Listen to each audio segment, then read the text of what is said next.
Heute präsentiere ich euch 10 der besten aktuellen Shooter, die besonders lohnenswerte Singleplayer-Kampagnen enthalten. Nicht dabei sind Spiele wie Battlefield 5 oder Star Wars Battlefront 2, deren Singleplayer-Modi eher eine Ergänzung zum Multiplayer sind. Und auch wenn Rollenspiele wie Fallout 4 schon sehr nahe am FPS sind, werden diese hier nicht gezählt. Ich habe hier nur Spiele ausgewählt, die man auf der aktuellen Konsolengeneration spielen kann. Also auf der PS4, Xbox One oder der Switch. Alle Spiele dieser Liste laufen auf dem PC. Sie haben fast alle eine USK 18 Freigabe. Infos zur USK findet ihr im verlinkten Video. Sortiert sind die Titel nach einer Mischung aus Metacritic Score und User Score. Rage 2 ist eine Fortsetzung des ersten Teils aus dem Jahr 2011 und wurde von den Avalanche Studios zusammen mit den ursprünglichen Schöpfern id Software im Mai 2019 fertiggestellt. Der Spieler taucht in eine weitläufige postapokalyptische Open World ein, in der es zwar viele unterschiedliche Aufgaben gibt, die sich allerdings oft recht ähnlich spielen. Die Story ist dazu nicht sonderlich gelungen. Dafür ist das Kern-Gameplay sehr gut und die vielen unterschiedlichen Waffen und Fähigkeiten machen Spaß. Durch 4 Schwierigkeitsgrade sollte für jeden was dabei sein. Nach How Long to Beat verbringen Spieler im Schnitt 15 Stunden mit Rage 2. Wer alles erledigen will, kann locker 10 Stunden obendrauf packen. Das Spiel wird noch laufend mit weiterem Content versorgt, um die bemängelte Leere im Ödland zu bekämpfen. Im Laufe des Jahres soll zudem noch die erste von 2 großen Erweiterungen erscheinen, die unter anderem einen steuerbaren Mac mitbringt.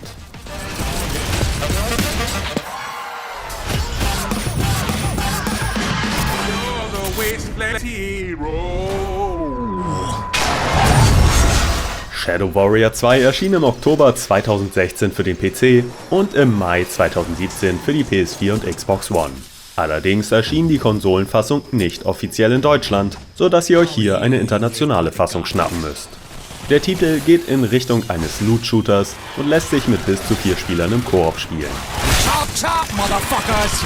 Eine Story ist vorhanden, nervt aber mit langen Dialogen, bei denen der Witz oft nicht so recht zünden mag. Zudem sehen die Charaktere einfach nicht gut aus. Ganz anders die vielen unterschiedlichen Gegner und die abwechslungsreich gestalteten Level. In einem der 4 Schwierigkeitsgrade könnt ihr euch mit unterschiedlichen Waffen und Fähigkeiten durch die großen Areale mähen. Shadow Warrior 2 unterhält im Schnitt 15 Stunden. Mehr Futter gibt es noch mit den kostenlosen DLCs Bounty Hunt Teil 1 und 2 sowie Way of the Wang.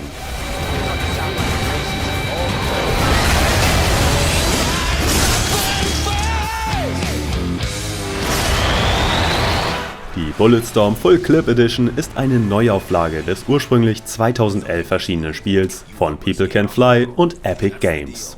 2017 durften also auch PS4 und Xbox One Spieler ran und 2019 erscheint noch eine Switch-Fassung. Die Grafik aus der Last-Gen-Ära ist trotz Verbesserung etwas angestaubt, kann aber durch die abwechslungsreich gestalteten Level immer noch überzeugen. Abgesehen davon, dass ihr nun auch mit Duke Nukem spielen könnt, gibt es nicht viel Neues. Maybe I fucked up. Wer den sehr linearen, schnellen Ritt durch das aufwendig produzierte Spiel aber noch nicht kennt und auf brachiale Action steht, sollte es sich überlegen. Auch hier gibt es 4 Schwierigkeitsgrade. In rund 8 Stunden ist die spannende Kampagne schon wieder vorbei. Wer alles erreichen will, braucht im Schnitt 16 Stunden.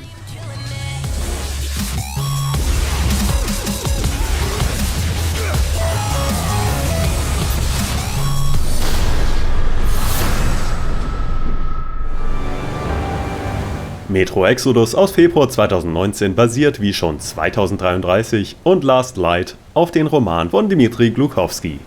Wir befinden uns in einem vom Atomkrieg verwüsteten Russland. Diesmal verlässt Artyom aber Moskau und das U-Bahn-System.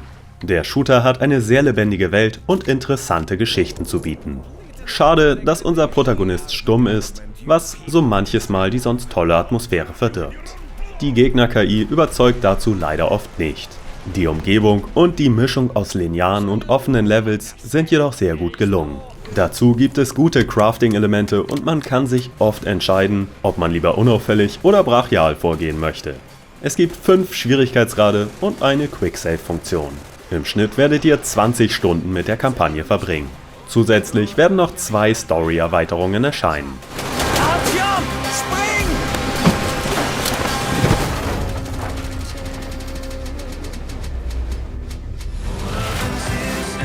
Der 5. Hauptteil der Far Cry-Reihe erschien im März 2018 und führt uns diesmal in die USA nach Montana. Auch hier gibt es wieder die vielen Ubisoft-typischen Aufgaben zu erledigen, die über die ganze Open World verstreut sind. Das Turmklettern der Vorgänger wurde allerdings gestrichen. Wer hier eine tolle Geschichte oder einen besonderen Bösewicht erwartet, wird enttäuscht werden. Zudem sind die KI-Gegner etwas eintönig gestaltet und haben ihre Aussetzer. Wer sich aber einfach in der schönen Spielwelt in vielen spaßigen Gefechten austoben möchte, liegt hier richtig. In einem der 3 Schwierigkeitsgrade dauert eure Reise im Schnitt 25 Stunden. Mit den eher mäßig bewerteten Add-ons könnt ihr noch 3 völlig andere Schauplätze besuchen. Einen erzählerischen Anschluss an Teil 5 bietet zudem das etwas schwächere Far Cry New Dawn. I thought that it would be glorious. I was wrong.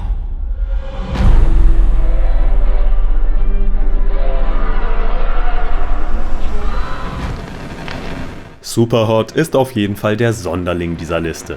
Nicht nur, dass der Grafikstil extrem reduziert ist, es spielt sich auch noch außergewöhnlich. Die Zeit und somit Gegner wie auch Projektile bewegen sich nur, wenn ihr euch selbst auch bewegt. Das erlaubt es einem, sich genau zu überlegen, was man als nächstes tun möchte. Trotz dieser Möglichkeit werdet ihr sicher nicht alles beim ersten Versuch schaffen. Besonders empfehlen kann ich die VR-Version, die in Systemen wie dem Oculus Rift ihr volles Potenzial entfalten kann.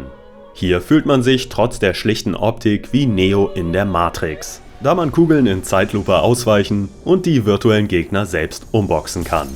Leider ist nach rund 2 Stunden schon wieder Schluss. Mittagspackung macht hingegen noch lange nicht Schluss. Also abonniert jetzt den Kanal, um nichts zu verpassen.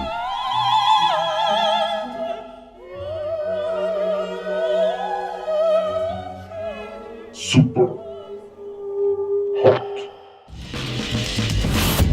Die Borderlands The Handsome Collection enthält den überarbeiteten Teil 2 sowie das Pre-Sequel und tonnenweise DLC. PS4 und Xbox One Besitzer können in beiden Teilen den Couch-Koop für bis zu 4 Spieler im Splitscreen nutzen. Einen Online-Koop haben die Open-World-Loot-Shooter aber natürlich auch im Gepäck. Das Spiel macht jedoch auch für Solospieler Spaß. Es gibt endlos viele Waffen zu finden und reichlich interessante und lustige Missionen. Das bessere Spiel ist Teil 2. Wer auf die richtige Reihenfolge Wert legt, sollte aber mit dem Pre-Sequel anfangen.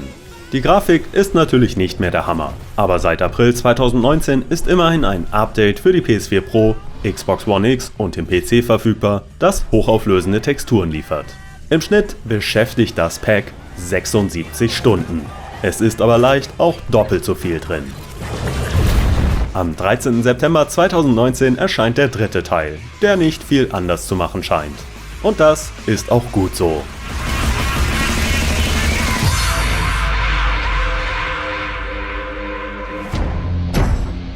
Die altehrwürdige Wolfenstein-Reihe erreichte im Oktober 2017 mit The New Colossus vorerst ihren Höhepunkt. Die Nazis haben die Weltherrschaft an sich gerissen und müssen diesmal in den USA der 60er Jahre bekämpft werden. Um eine Beschlagnahmung zu vermeiden, wurde die deutsche Version allerdings komplett entnazifiziert. Tolle Grafik, abgedrehte Charaktere, gute englische und deutsche Sprecher sowie abwechslungsreiche Level und ein Top-Waffengefühl machen Wolfenstein 2 aus. Die etwa 10-stündige Story bietet viel Abwechslung. Noch 6 Stunden mehr sind mit den Nebenmissionen drin, die sich allerdings sehr ähneln. Ihr könnt jederzeit zwischen den 6 Schwierigkeitsgraden wechseln, sollten euch die Gegner mal zu sehr einheizen. Ebenfalls empfehlenswert ist der direkte Vorgänger New Order aus dem Jahr 2014. Ein aktueller Ableger der Serie ist Youngblood, in dem ihr die Blazkowicz-Töchter im Koop spielen könnt. Das Spiel erreicht allerdings nicht die Qualität der Hauptteile.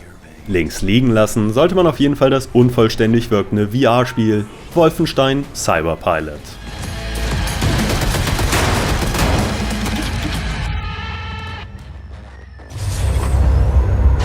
Doom ist der Inbegriff des Singleplayer-Shooters. Der eigentlich 4. Teil der Reihe brach mit dem dunklen Gruselkabinett von Teil 3 und besann sich wieder auf die pure Action.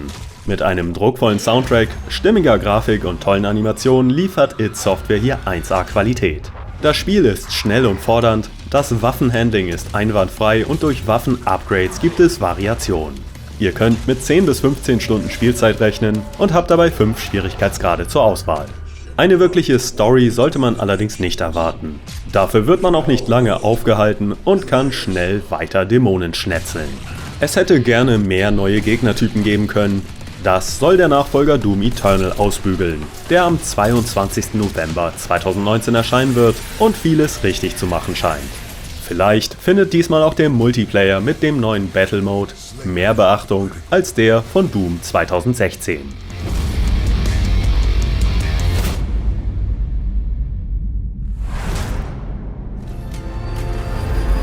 Titanfall 2 von Respawn Entertainment hat von Usern und Kritikern sehr gute Wertungen erhalten. In diesem Fall sicher auch wegen der hervorragenden Multiplayer-Komponente. Aber auch die Einzelspieler-Kampagne ist ein herausragendes Erlebnis, das vor Abwechslung nur so strotzt. Ihr werdet hier im unterschiedlich bewaffneten, mächtigen Mech oder als kleines Menschlein unterwegs sein. Protect the pilot. Die Story hat ihre Schwächen. Das gelungene Leveldesign, tolle Animationen, Sprecher und Soundtrack schaffen es aber, das auszugleichen. Es gibt 4 Schwierigkeitsgrade. Die Story ist leider schon nach 6 bis 8 Stunden wieder vorbei. Da man Titanfall 2 aber inzwischen sehr billig bekommt, ist das zu verschmerzen.